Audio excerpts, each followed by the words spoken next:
müşterilerinin cihazlarını servise göndermişler, servisten gelen cihazlar daha sahiplerine verilmemiş masa üzerinde duruyor. Yani bizim cihazlar olmadığı için var ya. Sen bize söyleyeceklerini yaptılar.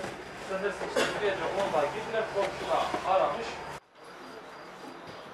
Onların e-mail numaraları Süleyman'da var da, bu Aslen'de de var. Dün yapılan hırsızlık olayında sabah haberimiz oldu.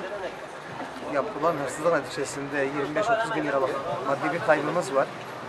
Üzüldüğümüz nokta bize bırakılan cihazları servise gönderildikten sonra sahiplerine teslim edilmeden çoğu müşterilerimizin mağduriyeti var şu anda. Bizim de tabii mağduriyetimiz var.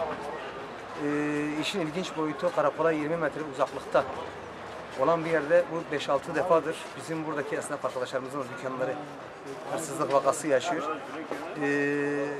Emniyetin bunda duyarlı olmasını istiyoruz. Hırsızların da bir an önce yakalanmasını talep ediyoruz emniyet yetkililerinden. Canımız yanmış, başkasının canı yanmasın. Yan komşuda yaşandı.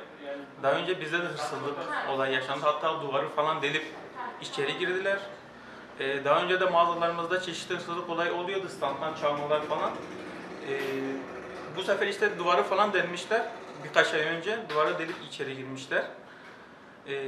4-5 tane cihazlarımızı, hatta 7-8 tane cihazımızı standtan alıp götürdüler.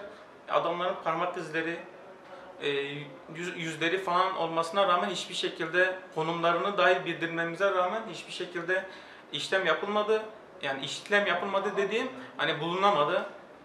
O şekilde bugün de işte karşı komşumuzun dükkanına dadanmışlar ve gene aynı şekilde 2-3 tane duvar kırıp içeri girmişler.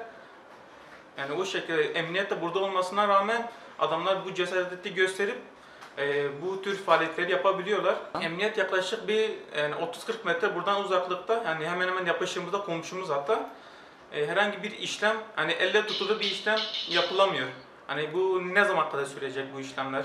Hırsızların bir an önce bulunmasını istiyoruz. Mağduriyetlerimizin de giderilmesini istiyoruz.